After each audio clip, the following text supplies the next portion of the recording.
Verset 1. Apaise, la fait reculer, la refoule en arrière, l'empêche d'éclater. La fureur même, qui est plus que la colère. Comparez Proverbe 25.15. Verset 2.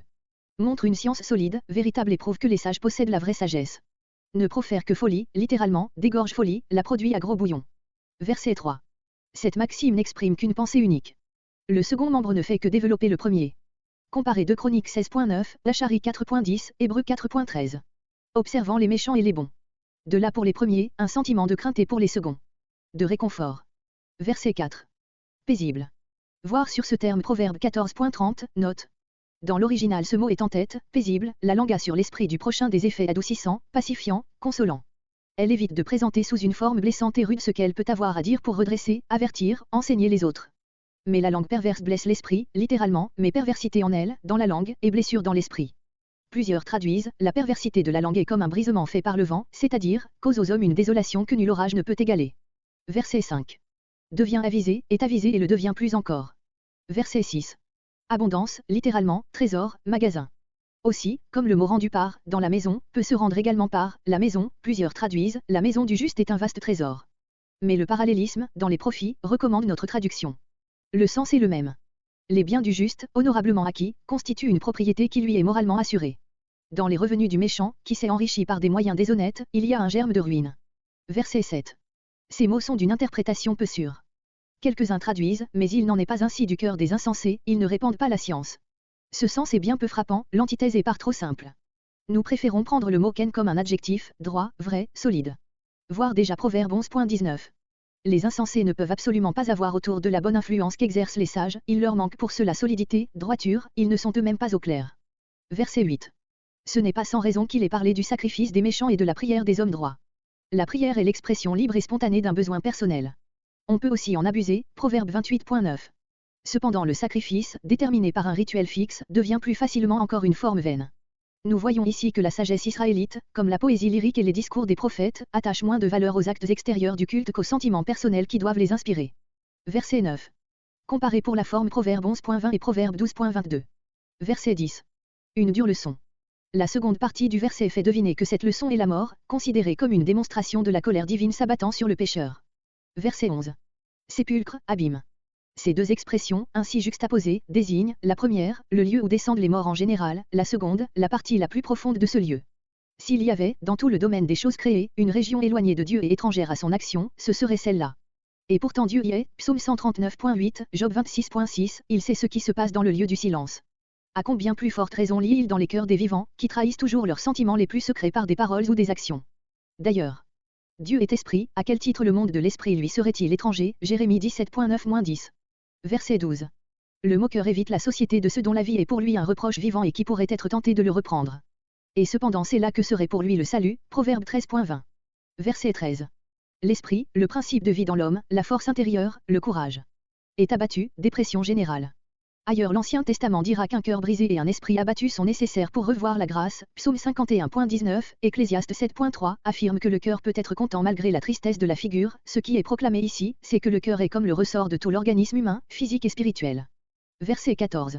Mais la bouche des sots se repaît de folie. C'est ainsi que les massorètes conseillent de lire, le texte porte, la face des sots, ce qui présente un sens satisfaisant, mais des difficultés grammaticales. Verset 15. L'affligé. Celui qu'une grande douleur a frappé au plus profond de son être, reçut-il ensuite de la vie toutes les joies et toutes les faveurs, restera triste. Et, vice-versa, quand le cœur est satisfait, la joie ne peut être altérée par rien. Tout dépend donc du cœur et non pas des circonstances extérieures. Verset 16. Versets entre 16 et 17. Ces deux maximes forment un doublet et pour la forme et pour le fond.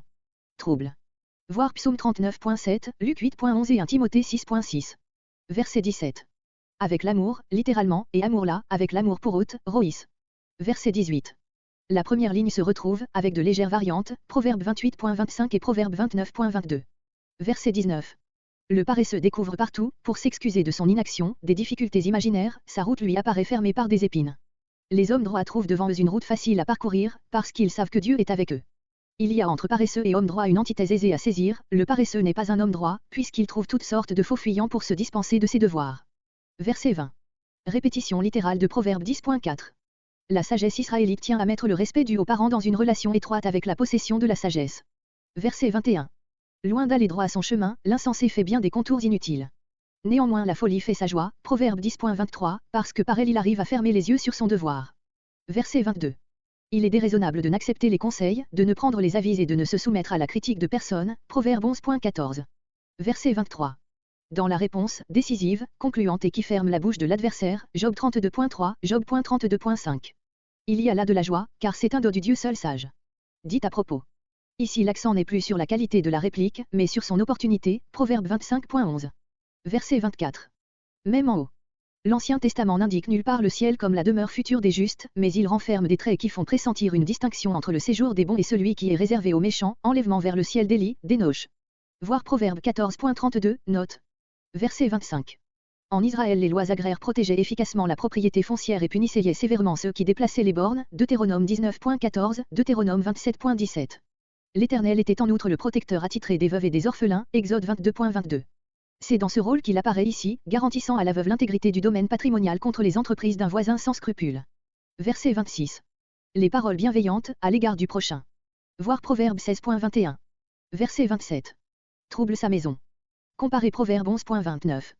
Qui est les présents, qui ne se laisse pas gagner comme juge, Proverbe 28.16. Ce verset condamne deux sortes de gains, ceux qu'on obtient par un travail excessif et ceux qu'on obtient trop facilement par un mot TU ou prononcé. Verset 28. Médite sa réponse, afin de parler selon la vérité et la charité tout ensemble. Littéralement, médite pour répondre, pour donner une réponse qui vaille, voir verset 23, note. Fait jaillir, inconsidérément. Verset 29. Loin des méchants. Le Dieu présent partout, verset 11, est éloigné des impies en ce sens qu'il a rompu avec eux, Osée 5.6. Mais il écoute la prière des justes. Comparez Psaume 145.18-20. Verset 30. On a le cœur réjoui par l'air de satisfaction de la personne qui vous aborde.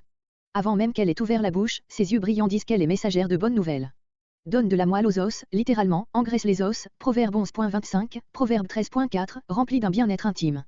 C'est le contraire de la carie des os, Proverbe 12.4, Proverbe 14.30. Ce verset et le suivant ne sont pas antithétiques. Verset 31. Parmi les sages, qu'évite au contraire le moqueur, verset 12. Verset 32. Qui repousse l'instruction. Voir Proverbe 13.18. Méprise sa vie. Voir dans une pierre 3.10, l'expression aimer la vie. Acquiert du sens, littéralement, acquiert du cœur. Verset 33. C'est sur le chemin de la piété qu'on acquiert la sagesse. La crainte de Dieu exerce sur l'homme une discipline qui procure la sagesse, elle vous empêche de vous engager sur la voie du péché. Voir déjà Proverbe 1.7.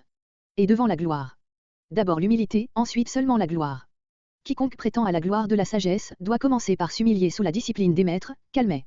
Cette même sentence se retrouve Proverbe 18.12.